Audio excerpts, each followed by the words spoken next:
Welcome back to the deep dive. Today we're heading way down, deep ocean. We're going to meet something that really challenges, our whole idea of what an animal even is. We are. We're talking about the siphonophore. Right. And this is, well, it's one of the largest superorganisms we know of. It can actually stretch out longer than a blue whale. Longer than a blue whale. Seriously. Seriously. But it looks completely alien, like this flowing, almost ghostly thing. And the craziest part, if you try to touch it or catch it, it just dissolves, turns into this pile of, well, goo. Wow. Okay, so huge but incredibly fragile. That's the paradox, isn't it? Exactly. So this deep dive is all about siphonophores. Not, as you said, one animal, but these incredibly complex chains. Clones, right? Working together. That's it. Specialized clones, all part of one structure. And our mission, really, is to get our heads around the biology here and maybe tackle that big question they raise. What does it even mean to be an individual organism? Yeah, when you're basically just one part of a much bigger collective. Okay, let's start with the basics. Classification. What are they, technically? Well, they're Kandarians. So think jellyfish, sea anemones. They're distant cousins. Ah, okay. That explains the sort of ghostly, jelly-like look some of them have. It does. And about that size, it's genuinely mind-bending. The biggest one ever properly measured, Apolemia uvaria.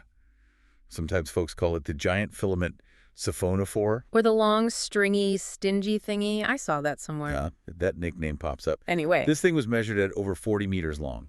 40 meters. That's what, like 150 feet? Roughly, yeah. Longer than the biggest blue whale ever recorded. Okay, so if it were one animal, it'd be the longest on Earth, period. It would.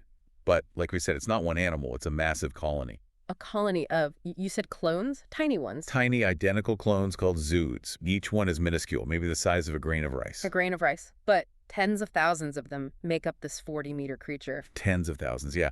All joined together, each doing its specific job. It's like, well, someone called it a biological mecha predator. Biological mecha predator. I love that. It sounds so dramatic for something that turns to goo. What does that term actually capture? It captures the almost mechanical efficiency. Mm. The way it's built from modular parts, it all starts from just one fertilized egg. One egg, okay. That grows into the first zooid, the founder. And this founder starts growing a long central stalk or stem. The infrastructure, right, like a backbone connecting everything? Pretty much. Think of it like the main data cable and nutrient pipeline for the whole colony. Everything gets shared along that stem. And new clones just bud off from it? They do, from specific growth zones. But here's the really wild part. The new clones aren't identical copies of the founder. They're specialists. How does that work? If they all share the same DNA, how does one become, say, a swimming bell and another one a stomach? Program development. Yeah. Based on where they bud off on the stem and genetic triggers, they develop into different shapes for different jobs. So they're literally born for a specific role? Essentially, yes. Some become nectophores. Those are the swimming bells that use jet propulsion. Others become siphons, basically just digestive sacs. Then you have dactylozoids, the long tentacles for catching prey. It's like an assembly line. Module A swims, Module B catches food, Module C digests. That's a great way to put it. And this is why biologists get tied in knots about individuality. Are these clones separate animals? Well, are they? I mean, they're physically attached. They are attached, and they share that central stem. But here's the kicker. Each zooid, each module, has its own nervous system bits, its own vascular connections, its own digestive capability, even if it's rudimentary. Huh. So if you snipped one off, could it survive? Briefly, maybe. But its specialization means it can't function long-term alone. A swimming bell can't eat, a stomach can't swim. It needs the colony. It's like an organ in our body, then. A heart cell has its own machinery, but it's useless outside the heart. The zooid is just a much more distinct module. Exactly. It takes modularity to an incredible extreme. Yeah. And the coordination. Yeah. It's staggering. Especially when you remember, there's no central brain running this 40-meter show. Wait, hold on. No brain. How does a creature, that long coordinate movement, hunting, anything? It's all decentralized. Think of it like a distributed network, perfected. Okay. Each swimming zooid, each nectophore, just worries about its immediate job, its little pulse of water.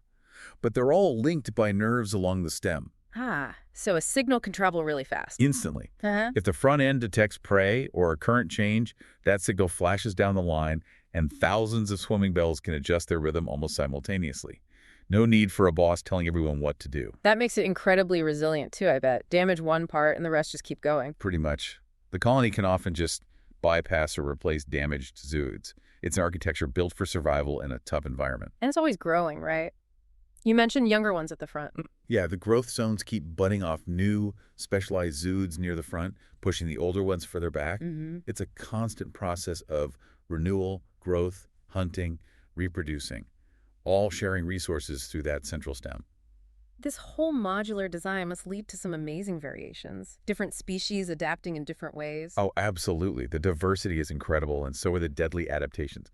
Let's go back to Apolemia uvaria, the giant one. Okay. When it was filmed deep down, around 630 meters, it was arranged in this incredible, almost eerie spiral shape. A spiral? Why? To maximize its hunting area. Imagine this massive spiraling net hanging in the water column. And the tentacles, you said they were specialized too. Extremely. On Apolemia, the feeding tentacles can be over 5 meters long. That's like the length of a car. Wow. And they're covered in microscopic, venom-filled needles. Anything blundering into that spiral net is in big trouble. Okay, that's one. What else? Well, then there's Portuguese edwardsi. It's quite elegant, actually.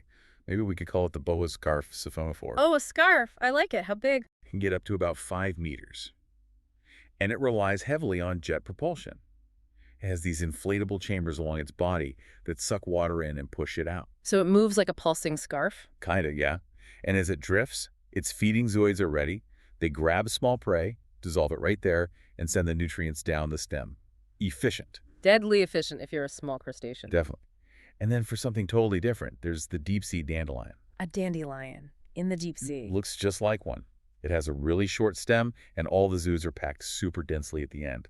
It looks like a white pom-pom just floating there. But it doesn't float. Not really, no. This one's been seen anchored to the seabed. Really deep, too, like 2,500 meters down. Anchored? How does it hunt? It likely just waits for things to drift into its pom-pom. Yeah. Shows how versatile this body plan is. Swimming hunters, drifting nets, anchored ambush predators. And the weapons themselves are specialized. On the sides of the main feeding tentacles, they have these things called tentillas. Yeah, they're like little side branches packed with the stinging cells, the nematocysts, bags of venomous needles, basically. Ouch. And I read something weird about how they eat. They eat their own tentacles sometimes? Yeah, it sounds bizarre, doesn't it? But the tentacles can be super sticky to grab prey. When the tentacle brings the food towards the stinging tentilla or the mouth, yeah, sometimes the sticky tentacle itself gets drawn in and consumed along with the meal. Huh. Wasteful. Or just efficient in its own way. Probably the latter. If you've got thousands of tentacles constantly regrowing, losing one occasionally is no big deal. It's just the cost of getting that meal digested quickly. And the type of weapon depends on the prey, right? Absolutely. Fish eaters tend to have thicker tentacles, more powerful nematocysts to punch through muscle. Whereas shrimp eaters, they might have longer, thinner tentacles designed to wrap around the prey, find the joints in the armor, and inject venom there. Or super sticky ones for tiny, fast-moving crustaceans. Hyper-specialization everywhere you look. Okay, let's surface for a minute. There's one siphonophore most people have heard of, or maybe unfortunately encountered. Ah, yes. The Portuguese man-o'-war. Phasalia phasalis. That's the one. Not deep sea. This one floats right on top. Correct. It's beautiful, isn't it? Looks like blown glass with these incredible blue and violet sort of satin-like frills. Stunning, but deadly. It's basically a living, toxic fishing net drifting with the wind and currents. That's exactly what it is. It has that big gas-filled float to stay on the surface, and then underneath. The tentacles, how long can they be? The feeding tentacles can trail down 30 meters. That's almost 100 feet. Think about that, the length of a blue whale again, but just tentacles. Wow. And they specialize in, what, small fish? Mostly small fish, yeah. Schooling fish near the surface, their tentilla are designed to pierce flesh very effectively. And they can appear in huge numbers, right? I've seen news reports. Floating terrors. Yes. Under the right wind and current conditions, they can form massive fleets, thousands of them drifting together. They can devastate schools of small fish. We've seen warnings recently in places like the UK, even India, when large numbers wash ashore. They don't usually kill people, though. Rarely fatal, thankfully. But the sting is intensely painful, immediate pain, and there's always a risk of a severe allergic reaction, or very rarely, cardiac issues. In treatment, what's the actual effective thing to do? Forget the folk remedies. Absolutely, forget vinegar or that. Other things people suggest. The scientific consensus is clear. Hot water. Water? How hot? As hot as the person can comfortably tolerate without scalding, usually around 45 degrees Celsius, maybe 110, 120 Fahrenheit. Immerse the area for a good while. Why hot water specifically? 2 reasons. It helps break down the protein-based toxins, and maybe more importantly, it deactivates any stinging cells, any nematocysts that haven't fired yet but are still stuck in the skin. Heat is key. Good to know. Okay, back to the deep sea ones.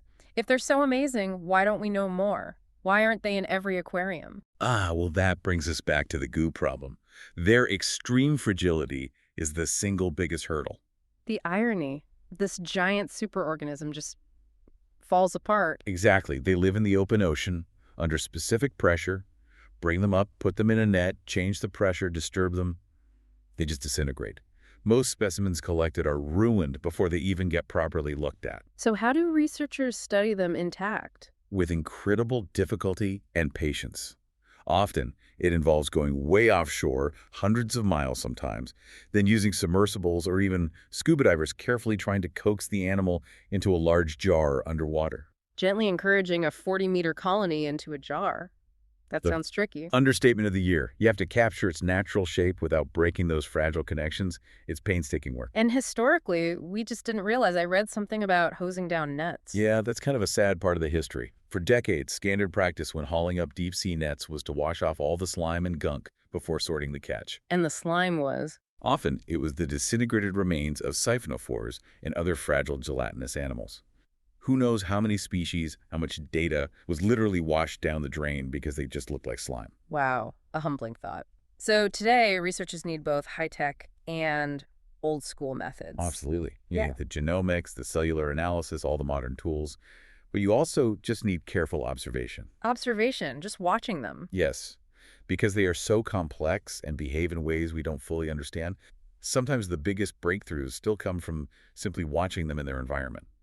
Or carefully in a lab tank if you manage to get one there intact. You see how the parts interact, how the colony moves, hunts.